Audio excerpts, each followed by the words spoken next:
Assalamualaikum warahmatullahi wabarakatuh. Perkenalkan, nama saya Vesta Putra Deval Gifar, NIM 1924-1010-2016. Di sini saya akan menjelaskan terkait tugas dari data mining praktikum modul ke-6, yaitu K-means clustering, di mana tugas-tugasnya berjumlah 6. Yang pertama yaitu kita normalisasikan dataset iris menggunakan normalisasi min-max. Kemudian yang kedua, kita menampilkan scatter plot sebelum clustering, kemudian kita mengcluster dataset irisnya dengan nilai K2, 3, dan 4. Kemudian kita tampilkan scatter plot setelah clusteringnya. Yang nomor 5 yaitu kita harus menganalisa perbandingan scatter plot sebelum clustering dan setelah clusteringnya. Yang nomor 6, tentukan manakah K terbaik jika dilakukan analisa secara visual. Tugas nomor 1 sampai 6 dilakukan terhadap kombinasi atribut yaitu sepal length, sepal width, sepal length, petal width, sepal width, petal width, dan petal length, petal width. Baik, untuk mempersingkat waktu langsung saja ke programnya. Di sini yang pertama yang akan kita buat yaitu kita mengimport K-means-nya terlebih dahulu. Sini saya akan menjelaskan terkait Scalern. Apa sih Scalern itu? Scalern yaitu library berbasis Python yang digunakan untuk membangun model pembelajaran mesin yang menyediakan berbagai macam algoritma pembelajaran untuk regresi, pengelompokan, dan klasifikasi. Dan K-means sendiri itu apa sih? K-means itu merupakan salah satu algoritma yang berfungsi untuk membagi data menjadi beberapa kelompok. Sehingga data set iris dari data iris tersebut akan terbagi menjadi beberapa kelompok.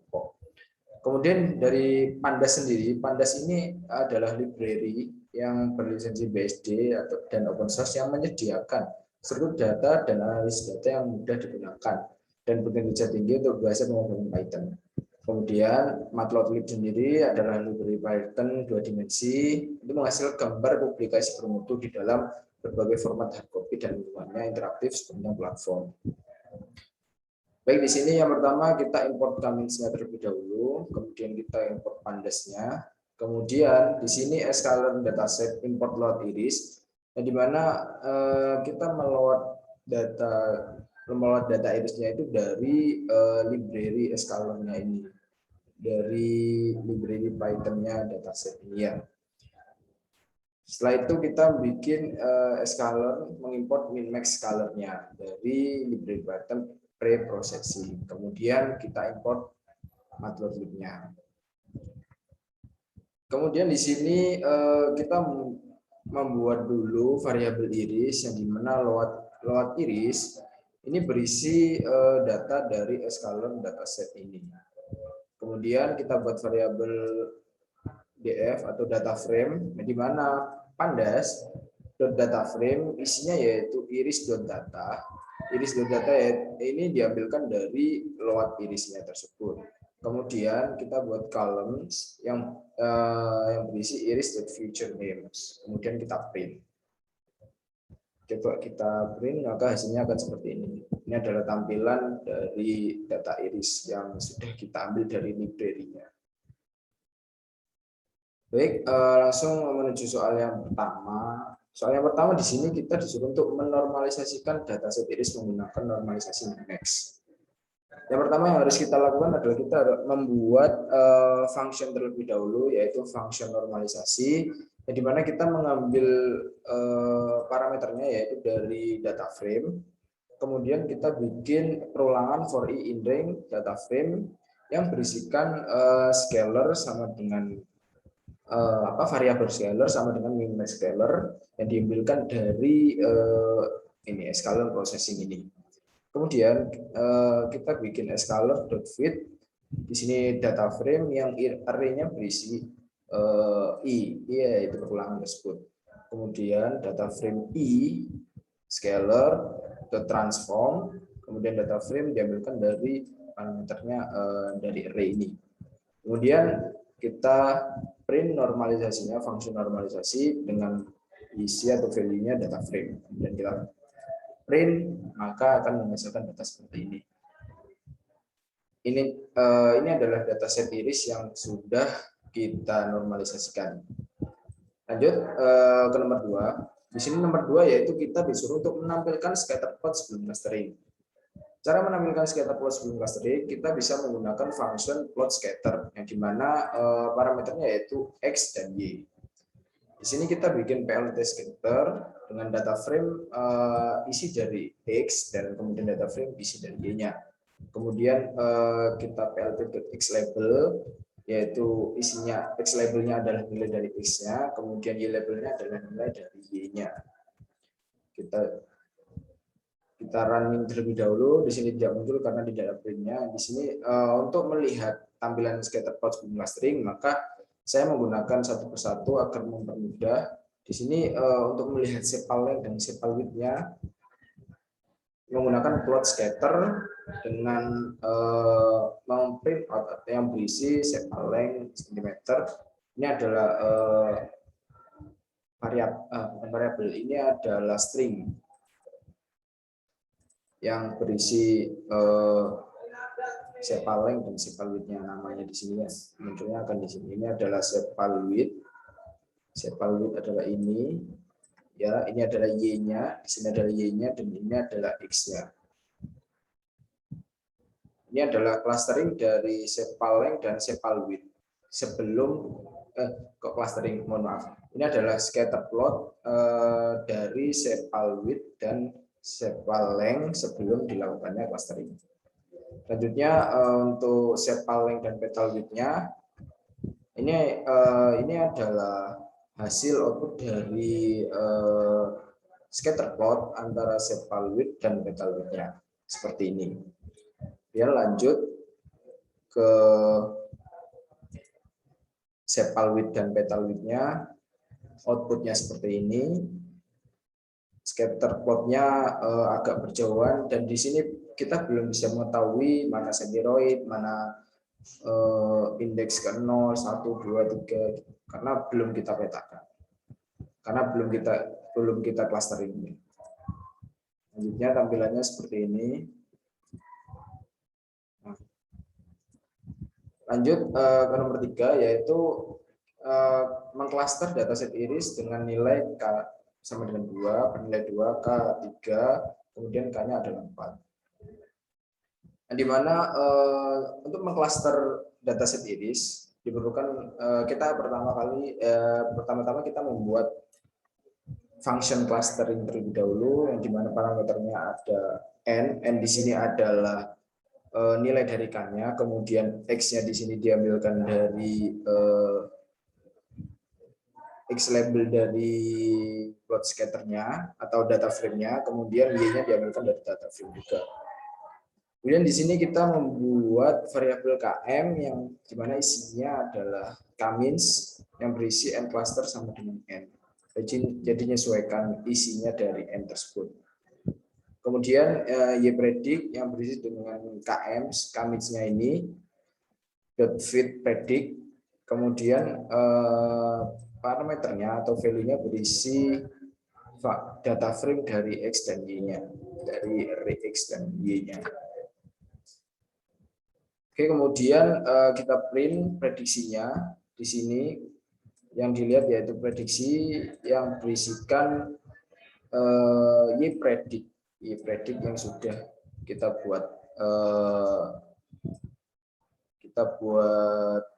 penjabarannya ya.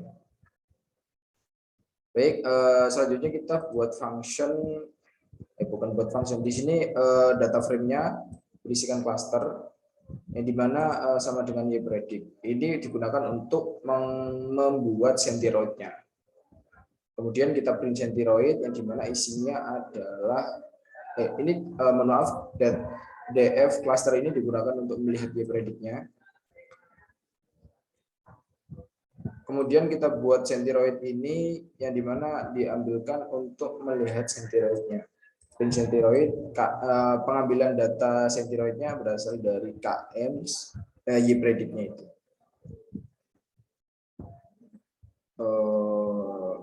Ya, diambilkan dari cluster center.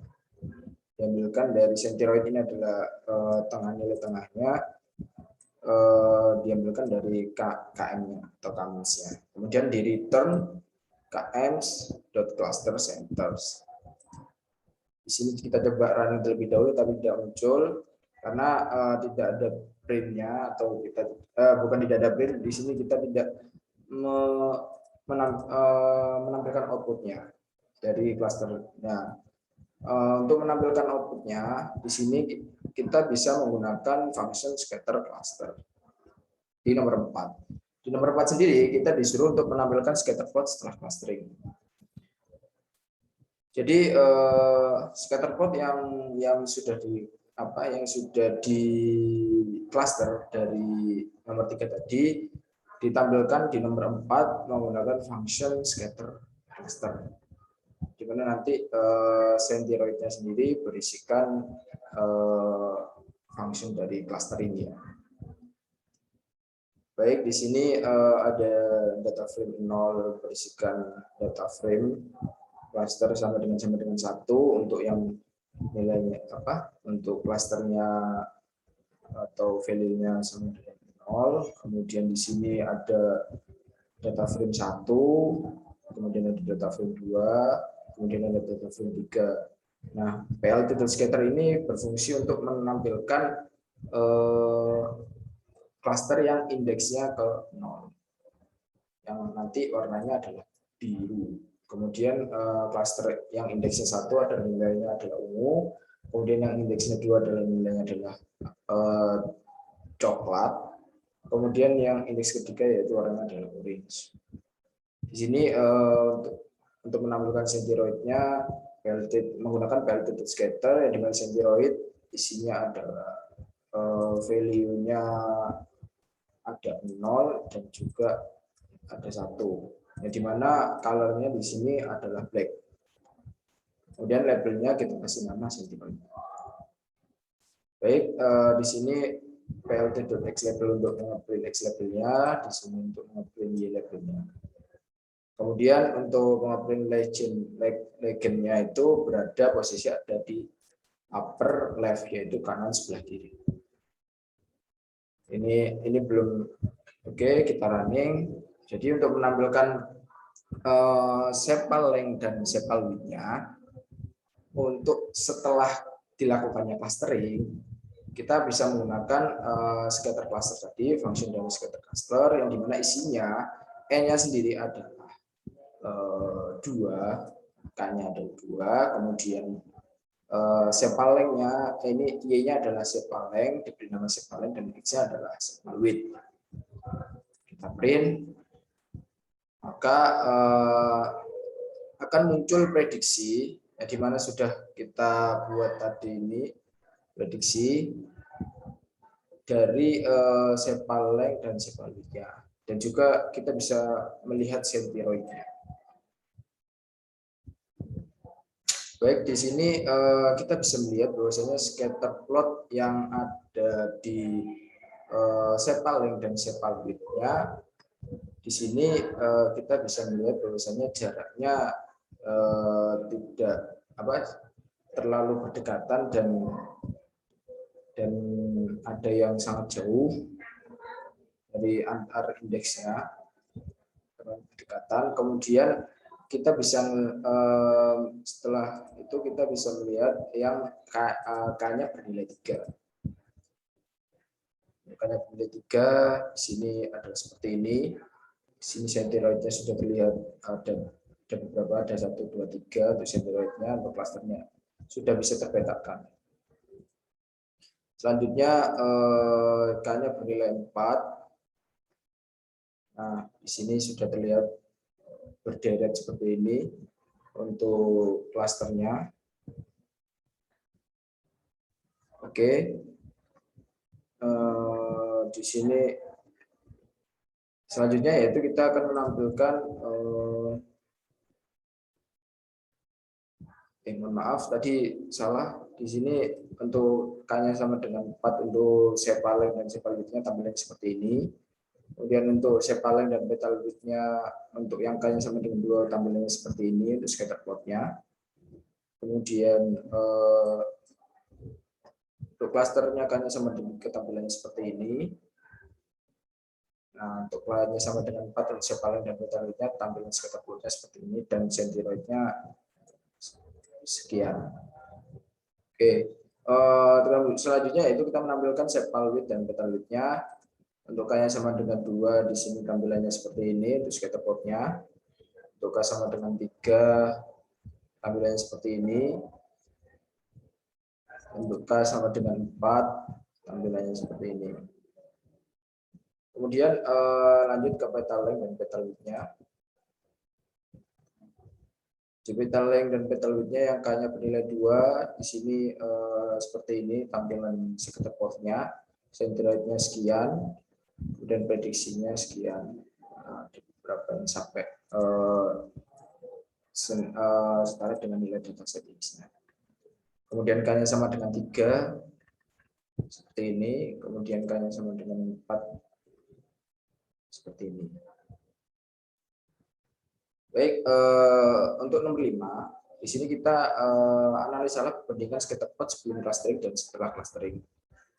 Jadi di sini untuk tiap-tiap atribut yang memiliki K terbaik adalah K3, yang dimana kita bisa melihat pada setiap K-nya, hasil setiap K-nya bisa terlihat jarak setiap klasternya itu sangat berjauhan.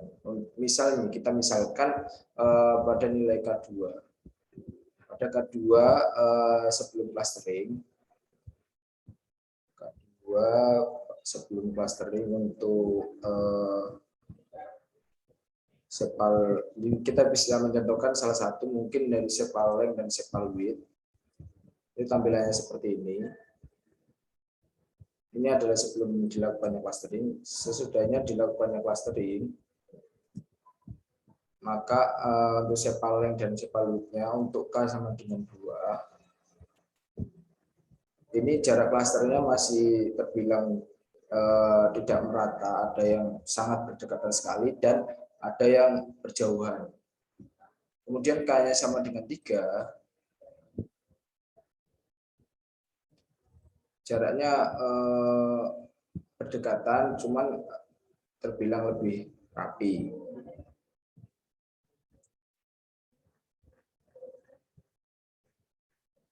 Nah, di sini tadi jarak pada keduanya itu setiap klasternya ada yang jauh, ada yang berjauhan dengan centroid-nya atau kurang detail. Sedangkan pada ketiga itu jarak antara klaster, kita misalkan tadi jarak antara klasternya itu centroid-nya tidak terlalu jauh. Jadi mungkin kita misalkan di sini untuk K3 sama dengan 3, antar ini adalah klaster biru, misal klaster indeks ke-0, klaster indeks ke-2, dan klaster indeks ke-3. Di sini centroid-nya tidak terlalu jauh atau berdekatan dengan mereka, sehingga terlihat lebih rapi.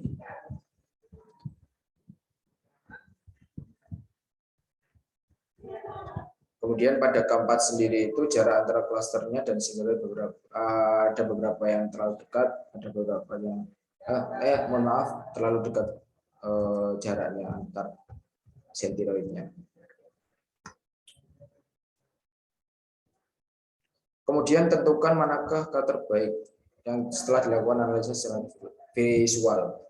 Menurut saya K terbaik di sini adalah K3. Dan di mana K3 ini jarak antara centroid-nya itu ini terbilang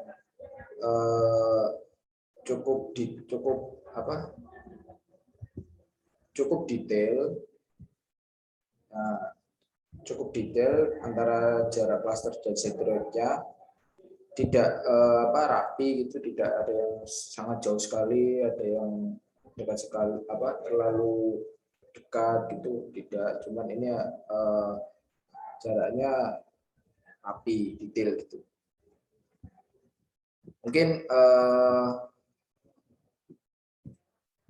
Mungkin itu saja yang bisa saya sampaikan. Saya mohon maaf apabila ada kesalahan dan tutur kata yang kurang berkenan. Saya akhiri. Assalamualaikum warahmatullahi wabarakatuh.